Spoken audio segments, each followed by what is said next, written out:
Selamat pagi Bapak Ibu, Saudara-saudari yang terkasih. Kita akan mulai ibadah kita pada minggu pagi ini. Ibadah kita didasarkan atas pertolongan dan kuasa daripada Tuhan, seperti nyata daripada firman yang berkata, pertolongan kita ialah dari Tuhan yang menjadikan langit dan bumi. Kasih karunia dan damai sejahtera dari Allah Bapa dan Tuhan Yesus Kristus turunlah atas kita sekalian. Bapak, Ibu, dan saudara-saudari, kita datang ke hadapan Tuhan pada pagi hari ini. Kita datang dengan rasa syukur. Kita datang dengan rasa hormat kepada Dia.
Pengakuan dosa. Ya Allahku, aku malu dan mendapat cela, sehingga tidak berani menengadahkan mukaku kepadamu, ya Allahku, karena dosa kami telah menumpuk mengatasi kepala kami, dan kesalahan kami telah membumbung ke langit. Saya ajak saudara-saudari yang di rumah, kita masuk dalam doa. Tuhan Bapa yang di surga, kami sungguh bersyukur Engkau beri kami kesempatan bersekutu pada minggu pagi ini. Kami datang ke hadapan-Mu Tuhan dengan kerendahan hati kami, memohon ampun atas segala dosa dan kesalahan kami yang telah kami perbuat dalam hidup kami dan juga dalam seminggu terakhir ini. Segala permasalahan kami telah mengakibatkan mungkin kami berkata-kata yang tidak benar atau berpikir yang tidak benar. Untuk itu Tuhan, kami mohon Kau yang mengampuni kami. Biarlah kami boleh berlayak di hadapan-Mu. Biarlah kami boleh merasakan sukacita di dalam puji-pujian kami. Dan kami boleh merasakan keindahan ketika kami mendengarkan firman-Mu. Pimpinlah ya Bapa, ibadah pada pagi hari ini berjalan hingga berakhirnya. Dalam nama Tuhan Yesus kami berdoa. Amin. Kita akan lanjutkan dengan ayat-ayat petunjuk hidup baru pada hari ini terambil dari Amsal pasal 3 ayat 3 dan 4. Saya bacakan buat saudara-saudari. Janganlah kiranya kasih dan setia meninggalkan engkau. Kalungkanlah itu pada lehermu, tuliskanlah itu pada loh hatimu. Maka engkau akan mendapat kasih dan penghargaan dalam pandangan Allah serta manusia. Bapak, Ibu, saudara-saudari, kita datang dengan ucapan syukur kepada Tuhan. Apakah cuma hari ini? Pasti kita akan berkata, kita bersyukur hari ini, besok, lusa, kita akan tetap bersyukur dalam hidup kita. Untuk itu kita dapat katakan, aku hendak bersyukur.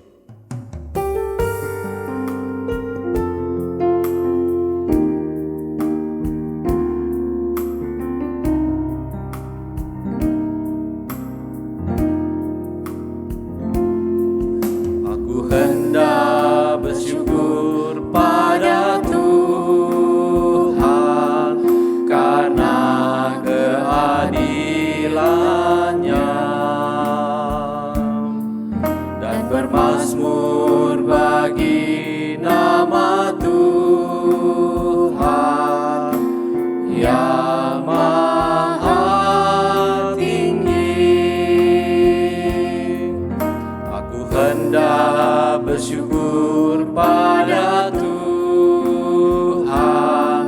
karena keadilan-Nya,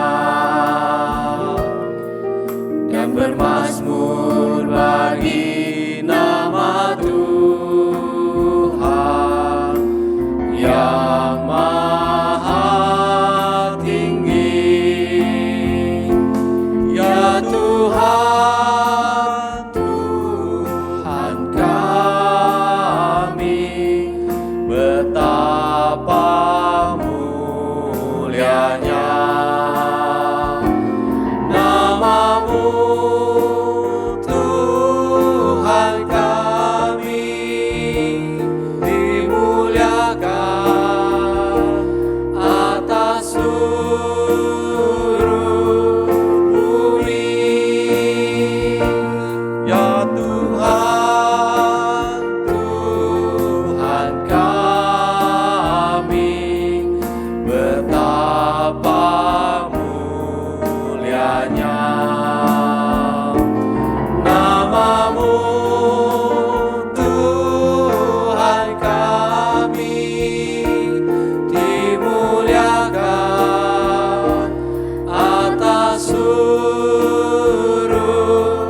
bumi, dimuliakan atas seluruh bumi.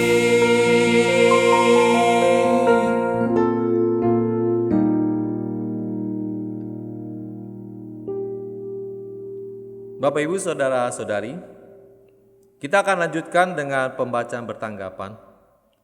Pada hari ini terambil dari kitab Lukas pasal 16, ayatnya yang ke-10 sampai ke-13.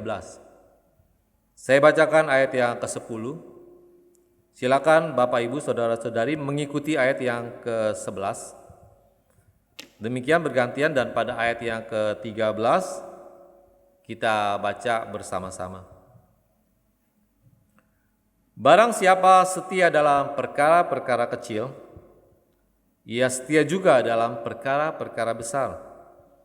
Dan barang siapa tidak benar dalam perkara-perkara kecil, ia tidak benar juga dalam perkara-perkara besar. Jadi, jikalau kamu tidak setia dalam hal mammon yang tidak jujur, siapakah yang akan mempercayakan kepadamu harta yang sesungguhnya?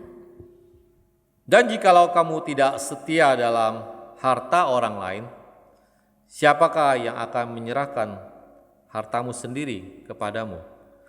Seorang hamba tidak dapat mengabdi kepada dua tuan, karena jika demikian ia akan membenci yang seorang dan mengasihi yang lain, atau ia akan setia kepada yang seorang dan tidak mengindahkan yang lain. Kamu tidak dapat mengabdi kepada Allah dan kepada Mammon. Demikian pembacaan bertanggapan kita. Kita akan lanjutkan dengan pengakuan iman rasuli. Saya undang jemaat yang ada di rumah dapat mengambil sikap berdiri. Kita akan baca pengakuan iman rasuli bersama-sama.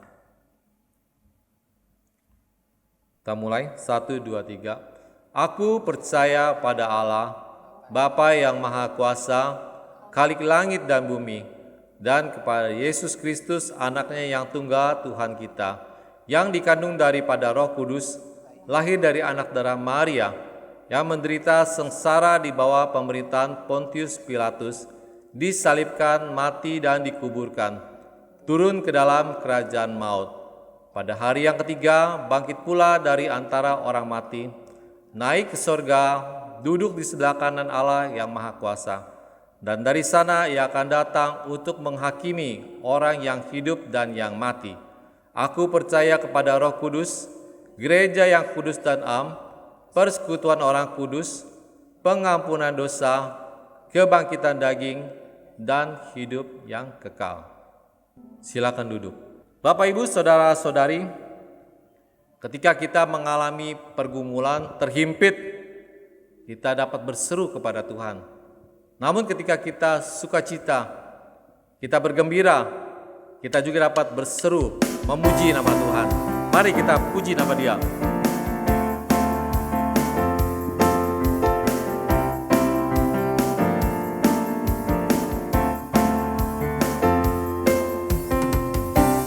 Tuhanku Maha Besar, Tuhanku Maha Kuasa, Raja segala raja. Amin. Dia takkan tergoyahkan, Dia takkan terkalahkan, Dia hidup dan berkuasa.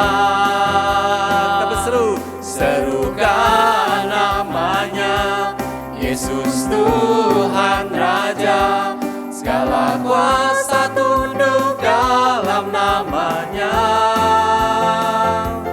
Dia luar biasa, perkasa mulia, Yesus nama di atas segala nama.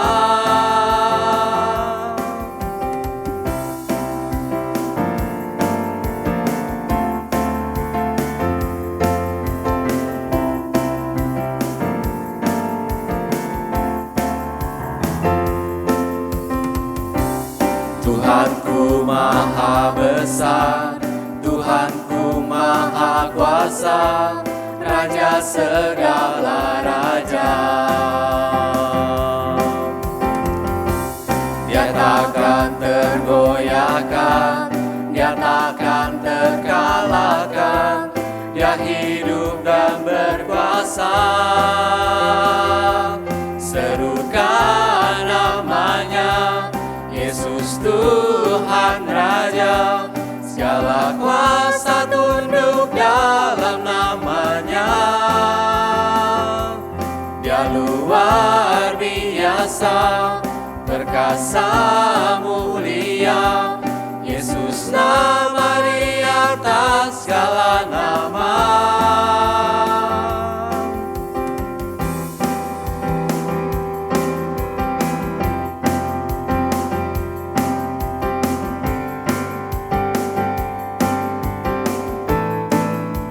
Mari kita nyanyikan. Serukan namanya, Yesus Tuhan Raja, segala kuasa tunduk dalam namanya. Dia luar biasa, perkasa mulia, Yesus nama di atas segala nama. Yesus nama di atas segala nama. Yesus nama di atas segala nama.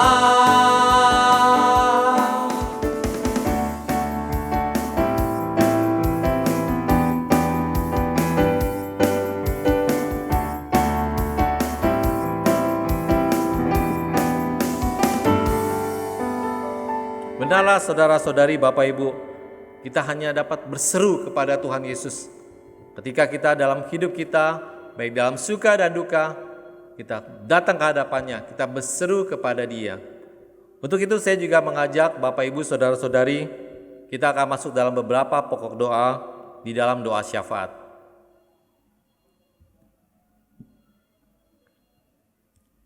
Mari kita berdoa. Bapa yang di surga, sungguh kami bersyukur Tuhan yang melimpahi hidup kami dengan segala kebaikan-Mu Tuhan. Engkau yang pelihara dan berikan nafas kehidupan. Untuk itu Tuhan, kami mau kembalikan segala puji syukur hanya kepada-Mu Tuhan. Sambil kami juga mengingat Tuhan bahwa kami adalah bagian daripada bangsa negara ini. Kami dapat memberikan kontribusi, sumbangsi buat bangsa ini Tuhan. Kami boleh berdoa Tuhan buat para pemimpin negara kami Tuhan, yang sedang berjuang dalam mengatasi masalah ekonomi, masalah sakit, masalah bencana alam. Biar Tuhan berikan hikmat. Kami percaya Tuhan Kau mengasihi bangsa kami, dan Kau mau sediakan orang-orang yang rela berkorban membangun bangsa dan negara ini. Dan Kau berkati para pemimpin yang di pusat, di daerah, orang-orang yang mengelola dana dan tanggung jawab yang besar, supaya dapat mereka pertanggungjawabkan dengan baik. Kami berdoa buat rakyat negara Indonesia, biarlah kami semua memiliki satu kecintaan terhadap negara kami Indonesia. Kami memiliki semangat untuk memberikan sumbangsi buat kemajuan daripada negara kami. Kami berdoa Tuhan supaya Indonesia boleh dilepaskan, diluputkan dari ancaman bencana-bencana. Biarlah kami boleh hidup untuk membangun negara ini. Tuhan, kami juga berdoa buat gereja kami yang sudah lama mungkin kami tidak datang berkumpul bersama. Biar Engkau yang pelihara Tuhan. Engkau yang pelihara setiap jemaat-Mu di tempat tinggal mereka masing-masing dalam segala kebutuhan dan pergumulan. Biar kami boleh berseru dan Kau yang boleh menjawab segala seru doa kami. Kami memohon Kau memberkati pelayanan para hamba Tuhan, pelayanan daripada pengurus, daripada aktivis, guru sekolah minggu. Biar Engkau yang mau menolong kami Tuhan memiliki pelayanan dan memiliki kehidupan yang berkenan di hadapan-Mu. Biar setiap jemaat-Mu Tuhan yang dalam keadaannya mungkin ada sakit penyakit, Tuhan jamah dan sembuhkan. Mungkin ada kekurangan, Tuhan biarlah Engkau yang genapi dan penuhkan. Biarlah kami boleh bertumbuh untuk menjadi saksi buat lingkungan kami, buat orang-orang sekitar kami. Biar nama-Mu yang dipuji dan dimuliakan. Tuhan, inilah doa syafaat kami, permohonan kami. Biar Engkau yang mau mendengar, mengabulkannya di dalam rencana dan kehendak-Mu. Dalam nama Tuhan Yesus kami berdoa. Amin. Saya undang Bapak Ibu Saudara-saudari kita bersama-sama doa Bapa kami. Kita mulai. Bapa kami yang di sorga, dikuduskanlah nama-Mu. Datanglah kerajaan-Mu. Jadilah kehendak-Mu di bumi seperti di sorga. Berikanlah kami pada hari ini makanan kami yang secukupnya, dan ampunilah kami akan kesalahan kami, seperti kami juga mengampuni orang yang bersalah kepada kami. Dan janganlah membawa kami ke dalam pencobaan, tetapi lepaskanlah kami daripada yang jahat. Karena Engkaulah yang mempunyai kerajaan, dan kuasa, dan kemuliaan, sampai selama-lamanya. Amin.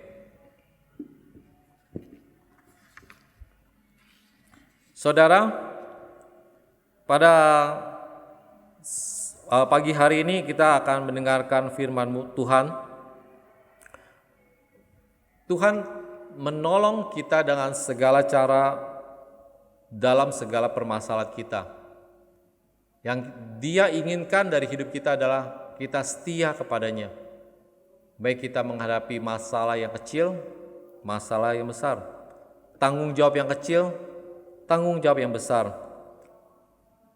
Kita percaya bahwa Dia punya cara untuk setiap pergumulan dan setiap permasalahan kita.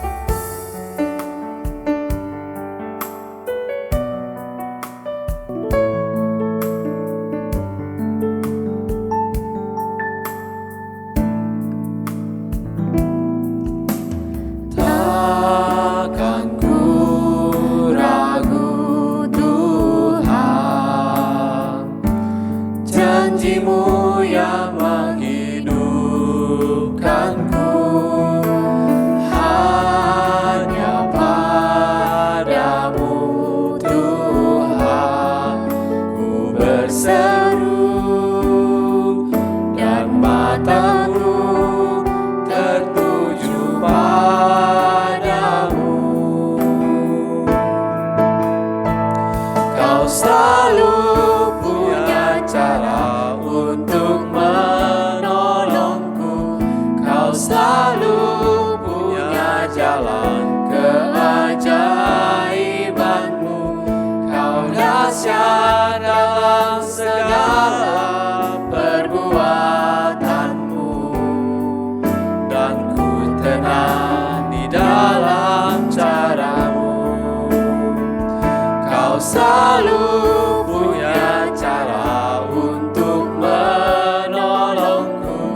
Kau selalu punya jalan keajaiban-Mu.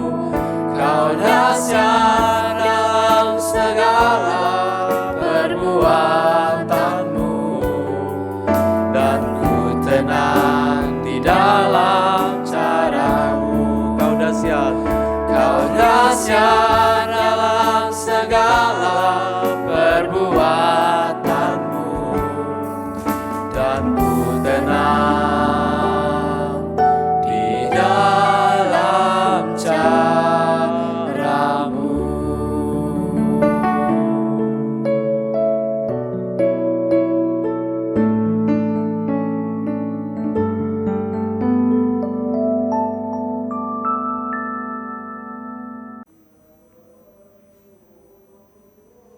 Selamat pagi Bapak Ibu Saudara yang dikasihi oleh Tuhan. Sebelum kita bersama-sama membaca dan merenungkan firman Tuhan, saya mengajak kita untuk masuk ke dalam doa. Tuhan Yesus, kami bersyukur pada pagi hari ini kami yang datang menyembah Tuhan, dan saat ini ada satu kesempatan yang indah di mana kami bisa duduk diam untuk mendengarkan firman Tuhan.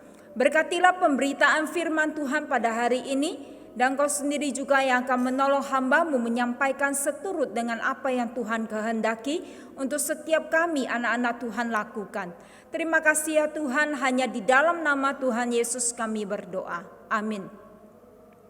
Bapak Ibu Saudara yang dikasihi oleh Tuhan, tema kita hari ini adalah setia dalam perkara kecil. Saya mengajak kita bersama-sama membuka dua bagian firman Tuhan. Yang pertama adalah di dalam Lukas pasal yang ke-16 ayat yang ke-10.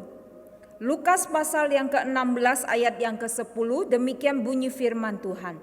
Barang siapa setia dalam perkara-perkara kecil, dia setia juga dalam perkara-perkara besar. Dan barang siapa tidak benar dalam perkara-perkara kecil, dia tidak benar juga dalam perkara-perkara besar. Satu bagian lagi kita sama-sama akan melihat bagian firman Tuhan dalam Matius 24 ayat 45 sampai ayat yang ke-46. Siapakah hamba yang setia dan bijaksana yang diangkat oleh tuannya atas orang-orangnya untuk memberikan mereka makanan pada waktunya? Berbahagialah hamba yang didapati tuannya melakukan tugasnya itu ketika tuannya itu datang. Bapak Ibu Saudara yang dikasihi oleh Tuhan, apakah setia atau kesetiaan adalah perkara yang kecil? Ternyata kesetiaan bukanlah hal yang kecil, tetapi adalah hal yang mendasar yang harus dimiliki oleh semua orang. Karena kesetiaan bukanlah suatu hal yang sederhana dan mudah untuk dilakukan oleh semua orang. Justru saudara, saat ini kalau kita melihat kesetiaan atau setia merupakan suatu hal yang sangat langka, yang sulit kemudian kita temukan dimanapun. Di dalam pekerjaan, di dalam satu hubungan relasi satu dengan yang lain akan sangat sulit untuk mencari orang yang setia.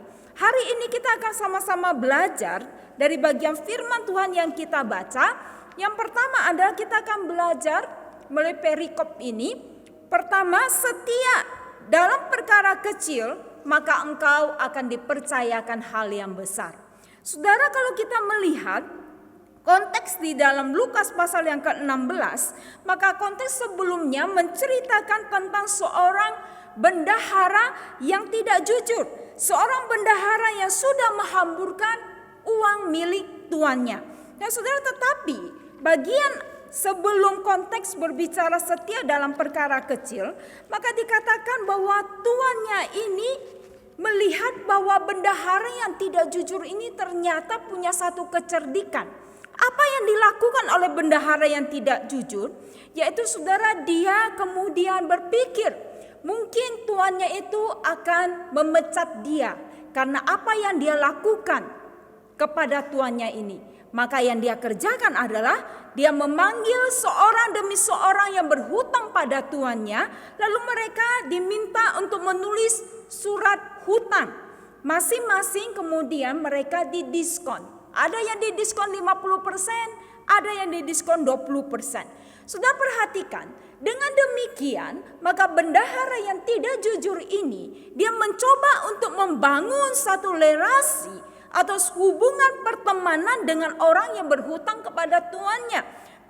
Jadi tanda kutip adalah kelihatannya dia adalah orang yang berjasa memberikan satu diskon bagi orang yang berhutang kepada sang tuan.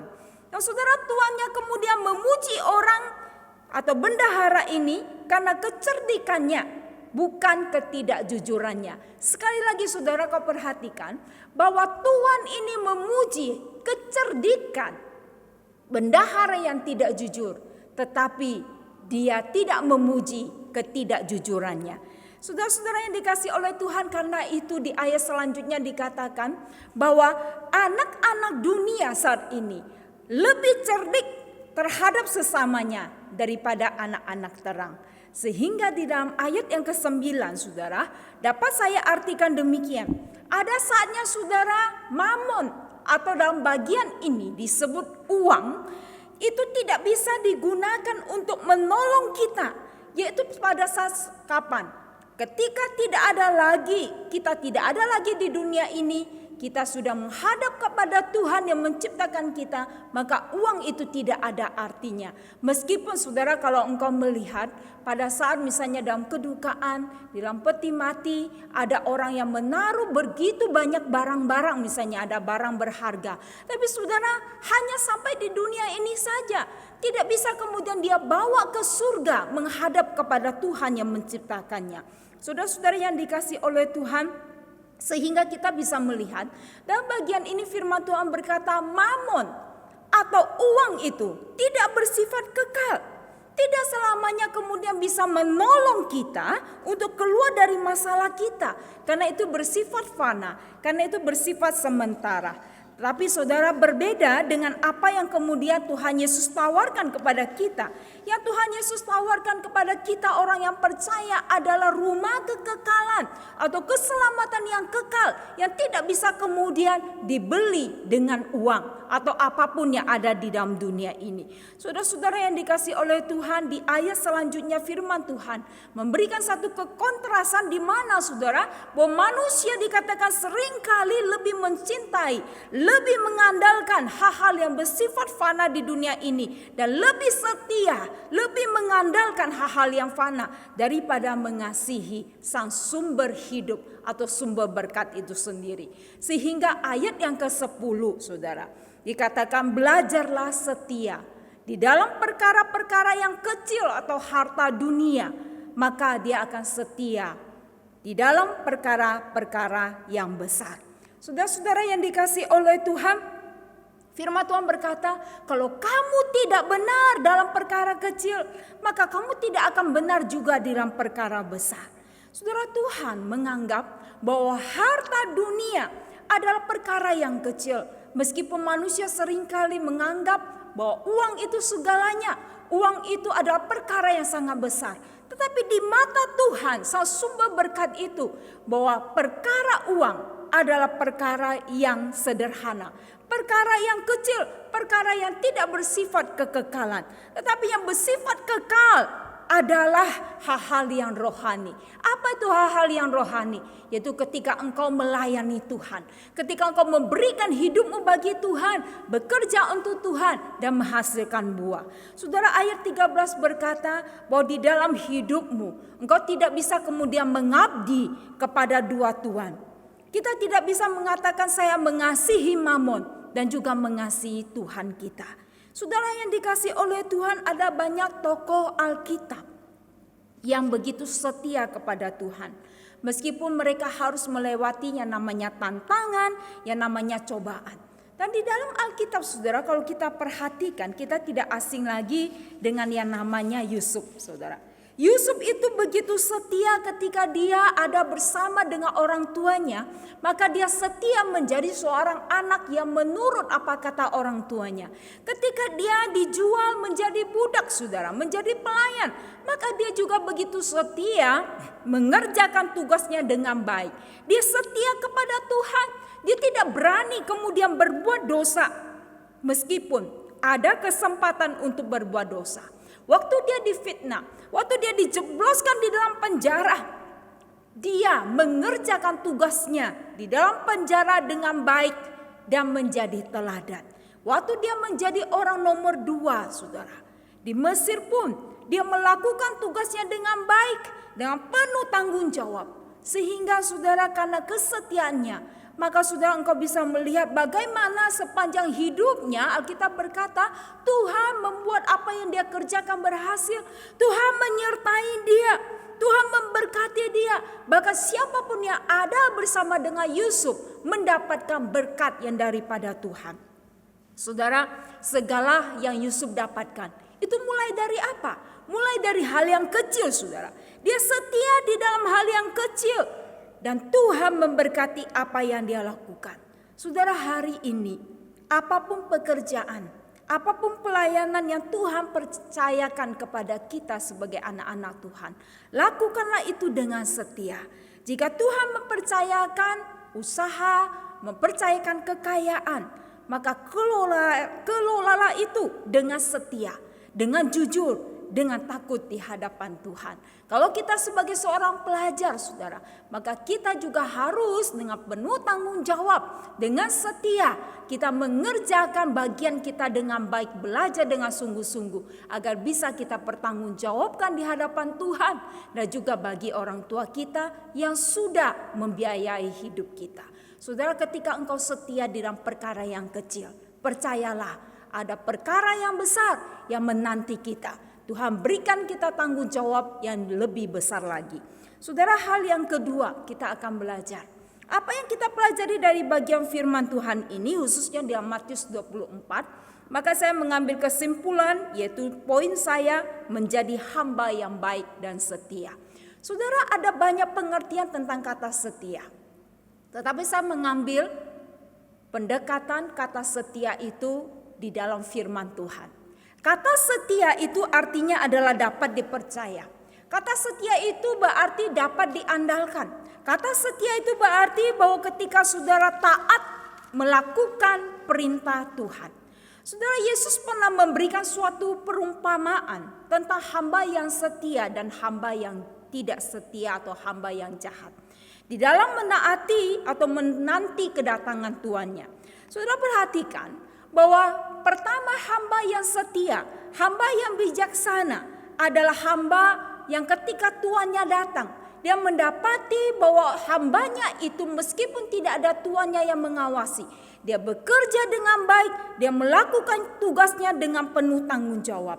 Saudara, perhatikan bahwa tuannya tidak memberitahu kapan dia akan datang, kapan dia akan kemudian memperhitungkan segala sesuatu pekerjaan karyawannya.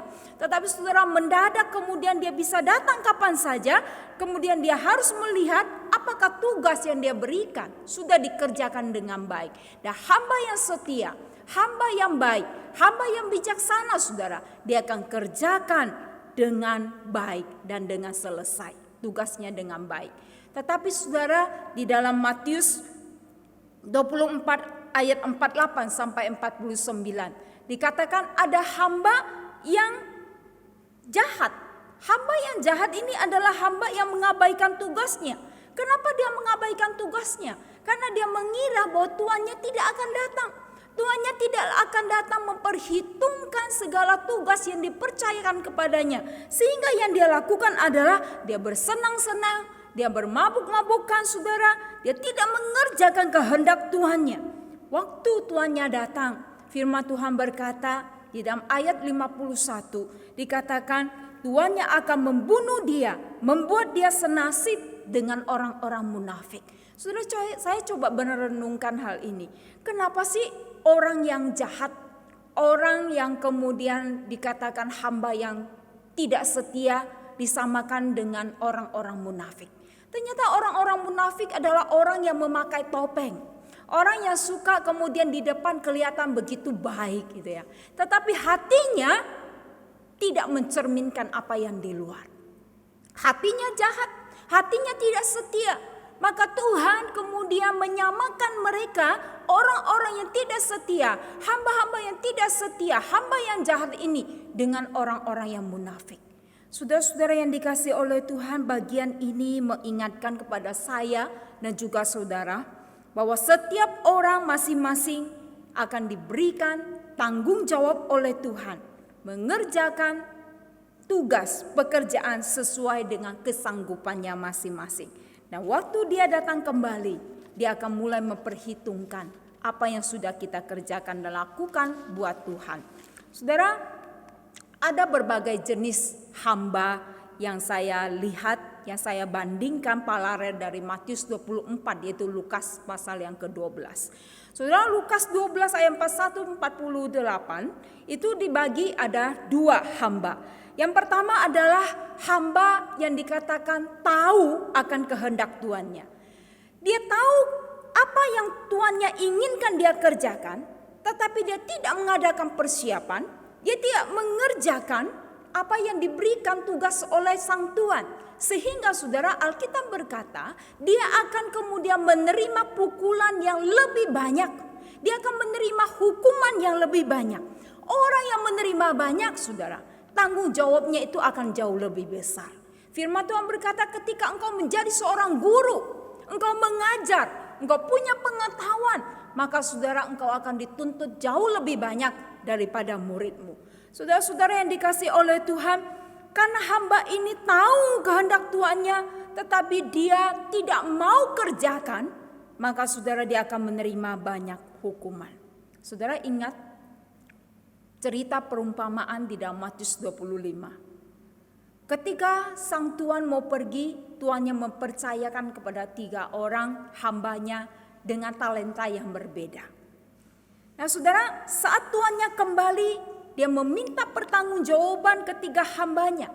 Dan saya menarik bagi saya yang akan saya angkat adalah hamba yang jahat. Hamba yang jahat di dalam Matius 25 ayat 24. Maka saudara, dia yang terima 1 talenta dan menganggap apa sih gunanya 1 talenta? Ya, kalau saya kemudian melipat gandakan, kalau untung, kalau rugi hilang 1 talenta itu. Maka dia kemudian menggali lubang dan menyimpannya dan menunggu kemudian sang tuan itu kembali. Artinya hamba yang jahat tahu siapa tuannya. Hamba yang jahat tahu bahwa suatu saat nanti tuan saya akan muncul tiba-tiba tanpa memberitahukan kepada saya. Karena itulah dia simpan. Dan dia mengenal siapa tuannya.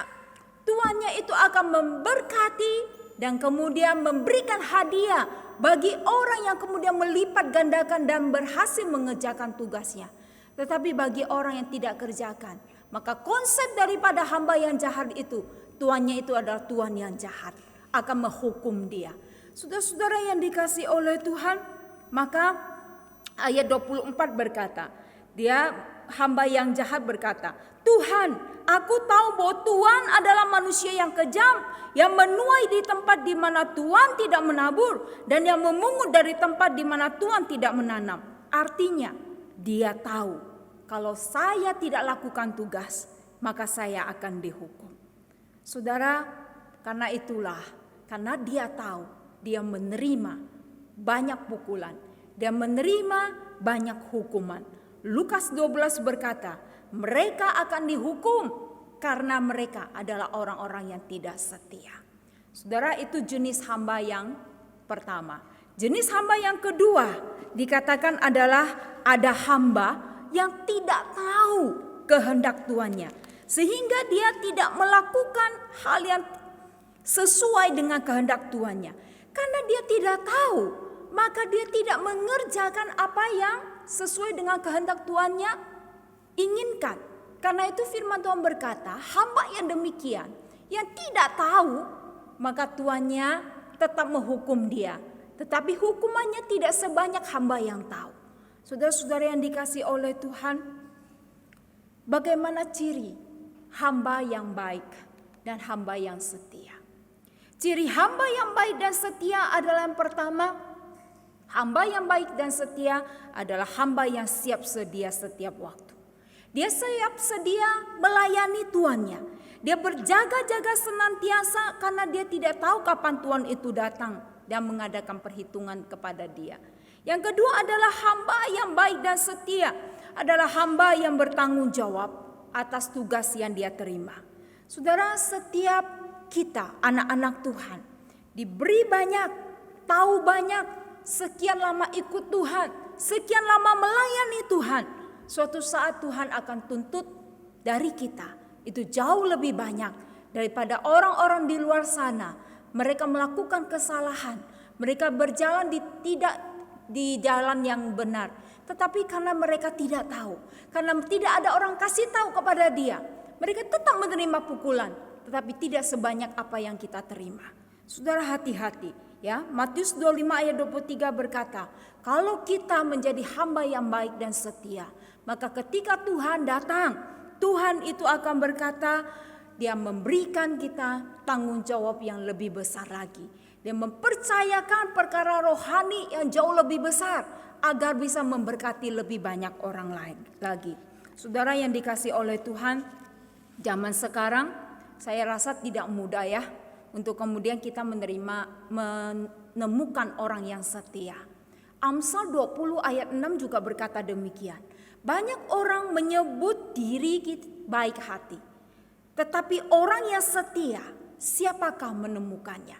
Saudara, banyak orang mengklaim bahwa saya itu baik, saya melakukan banyak kegiatan sosial, saya tidak membunuh orang. Tetapi saudara, firman Tuhan berkata, baik ya baik, tetapi apakah dia didapati sebagai orang yang setia? Saudara, saya ingat satu cerita ya,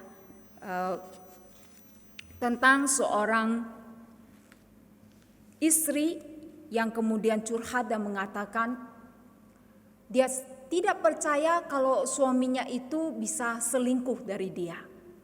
Suaminya tanggung jawab, mengasihi anak-anak, mengasihi istrinya. Tiap pagi pergi kerja, pulang ke rumah malam, selalu kasih tahu kalau dia kemana. Tetapi toh suatu saat ada seorang wanita yang kemudian membawa anak kecil dan mengatakan bahwa dia adalah istri yang sah, istri yang kedua, saudara. Saudara, dari mana kemudian atau kapan suaminya itu bisa selingkuh dari dia?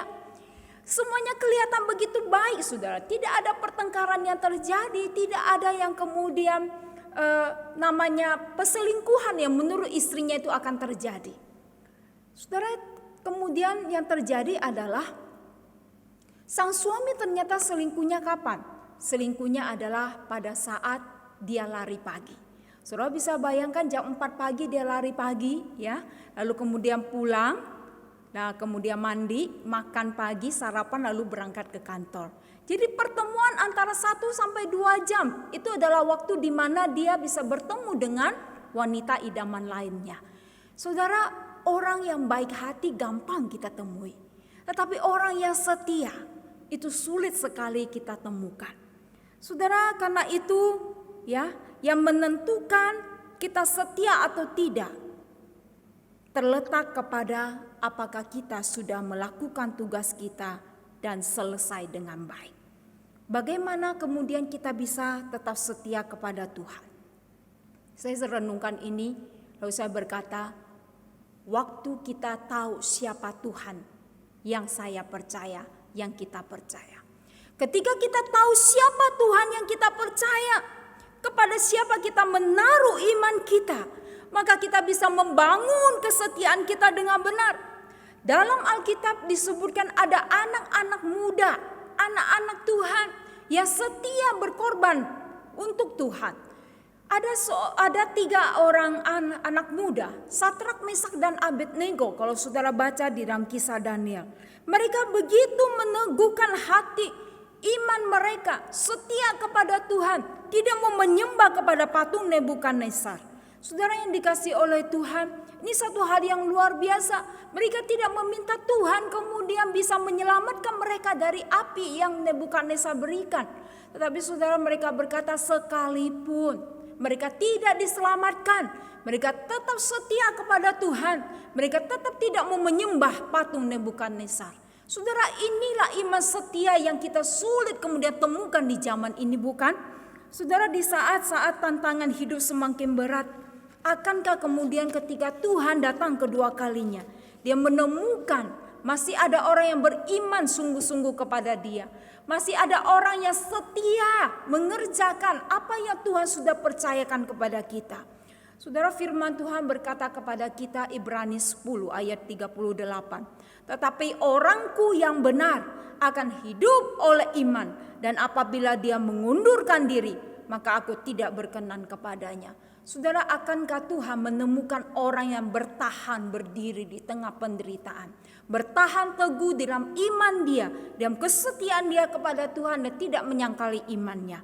Saudara, ukuran kesetiaan seorang anak Tuhan adalah waktu dia kerjakan tugasnya dengan penuh tanggung jawab sampai kemudian dia bertemu muka dengan Tuhan yang menciptakan dia. Saudara, saya akan tutup dengan satu cerita ilustrasi yang menarik bagi saya.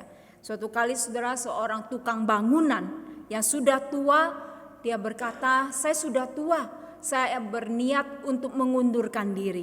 Saya mau istirahat, saya mau menikmati hidup saya bersama dengan istri saya di masa tua saya, dengan cucu-cucu saya. Saudara, lalu kemudian dia datang kepada bosnya, dia berkata, bos, kali ini saya tidak bisa lanjut untuk bekerja sebagai tukang bangunan. Saya mau istirahat. Saudara, lalu bosnya berkata, sayang sekali karena kamu adalah tukang bangunan yang saya percayakan untuk membangun rumah orang dan hasilnya selalu bagus dan memuaskan. Saudara, kemudian bosnya berkata, tapi karena ini kehendakmu, maka tolonglah kali ini saja kerjakan satu proyek, yaitu bangun satu rumah yang megah, yang besar, yang bagus. Kamu bebas menggunakan bahan yang ada, yang terbaik yang ada. Kerjakanlah dengan segenap hatimu. Saudara, lalu kemudian tukang kayu ini dia agak menggerutu. Lalu dia berkata, bos, saya mau berhenti kok disuruh bangun satu proyek rumah yang bagus. Dia berkata, mungkin karena saya sudah tua, karena saya sudah mau pensiun, saya tidak lagi bisa mengerjakan dengan segenap hati saya. Mungkin hasilnya kurang memuaskan. Saudara, lalu bosnya berkata, cobalah berikan yang terbaik. Karena selama ini kamu dari awal ikut saya sudah memberikan pekerjaan yang terbaik, hasil yang memuaskan kepada pelanggan. Kali ini berikanlah yang terbaik, yang terakhir. Saudara, lalu tukang bangunan dengan hati yang menggerutu, ya, sambil bekerja. Lalu kemudian dia menyelesaikan proyek rumah yang megah itu pada waktunya. Tetapi saudara, karena dia hatinya tidak bersuka cita, dia ogah-ogahan, dia asal-asalan membangun, dia menggunakan bahan seadanya, ya, karena dia merasa bahwa toh saya mau berhenti, kenapa saya disuruh bekerja lagi? Saudara, setelah semuanya selesai, dia datang kepada bosnya, dia kasih kunci rumah itu, dia berkata, bos, saya sudah selesaikan proyek ini, proyek terakhir saya, dan ini kuncinya. Saudara, lalu kemudian bosnya memegang daun pintu rumah itu ya, pintu rumah itu.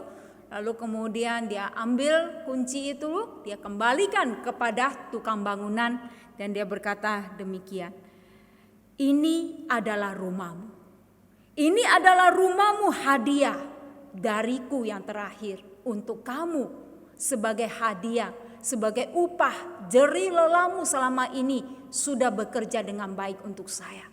Saudara, saat itu juga tukang bangunan memukul dirinya. Dia berkata, aduh, kenapa bisa terjadi? Saya menyesal. Kenapa saya asal-asalan membangun?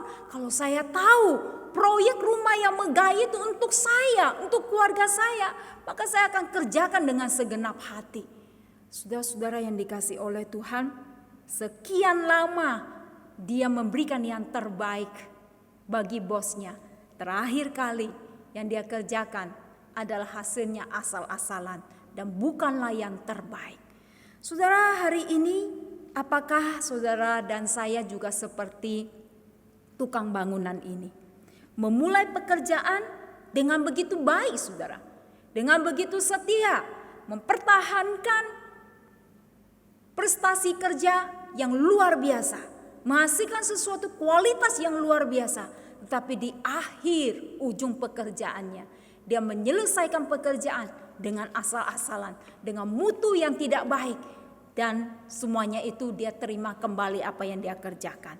Saudara, hari ini apakah kita juga demikian? Awal kita ikut Tuhan dengan menggebu-gebu, dengan setia melayani Tuhan, bekerja untuk Tuhan, memberikan terbaik untuk Tuhan. Tapi apakah di akhir hidup kita asal-asalan memberikan yang terbaik untuk Tuhan? Saudara, firman Tuhan berkata kepada kita, Wahyu 2 ayat 10b. Hendaklah engkau setia sampai mati, dan aku akan mengharuniakan kepadamu mahkota kehidupan. Bagi saudara yang setia mengikut Tuhan, engkau akan mendapatkan satu mahkota kehidupan yang disediakan oleh Tuhan bagi kita. Saudara, saya mengutip satu kata-kata mutiara. Itu bukan tentang fisik yang selalu bersama. Bukan tentang profil picture yang selalu berdua. Bukan tentang pasang nama pasangan di semua akun sosmed. Tetapi setia itu tahu hatinya milik siapa. Saudara tahu kan, anak-anak muda zaman sekarang kalau mereka berpacaran, maka saudara di akunnya itu harus ada foto pacarnya, ya, selalu kemudian harus berdua dan sebagainya, saudara, yang menandakan bahwa itu setia namanya.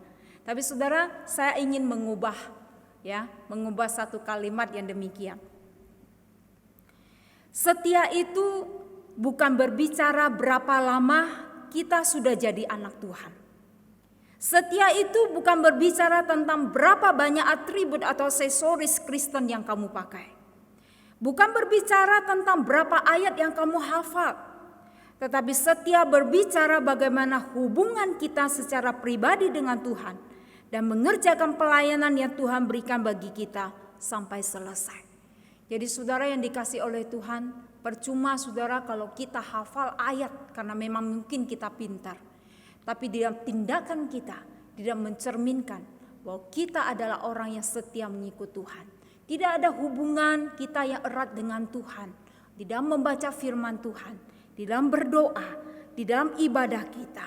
Pada saat tidak ada orang pun melihat kita, apakah kita dengan setia mengerjakan disiplin rohani dalam kehidupan kita.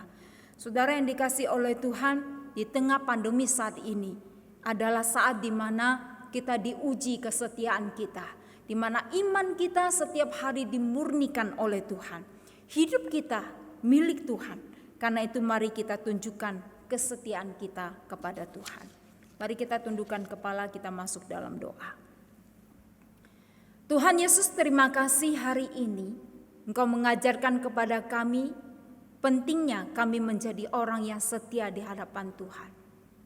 Ketika kami setia di dalam perkara yang kecil, maka Tuhan akan mempercayakan kepada kami satu perkara yang besar. Satu perkara rohani yang luar biasa yang bisa Tuhan pakai kami untuk bisa menjadi berkat bagi orang lain. Tapi jika kami tidak benar di dalam perkara yang dunia Tuhan, bagaimana Tuhan bisa menjadikan kami berkat di dalam perkara rohani bagi orang lain? Bagaimana kami bisa menjadi pengabar-pengabar Injil-Mu bagi orang lain? Karena itu Tuhan, Engkau ajarkan kami untuk kami hidup setia dan taat kepada Tuhan dan melakukan kehendak Tuhan dalam kehidupan kami. Terpujilah nama-Mu ya Tuhan, hanya di dalam nama Tuhan Yesus kami berdoa. Amin. Jemaat yang dikasihi oleh Tuhan, mari kita mengarahkan hati kita, fokus kepada Allah sumber berkat dan terimalah berkat yang daripada Tuhan. Tuhan memberkati engkau dan melindungi engkau. Tuhan menyinari engkau dengan wajah-Nya dan memberi engkau kasih karunia. Tuhan menghadapkan wajah-Nya kepadamu dan memberi engkau damai sejahtera. Amin.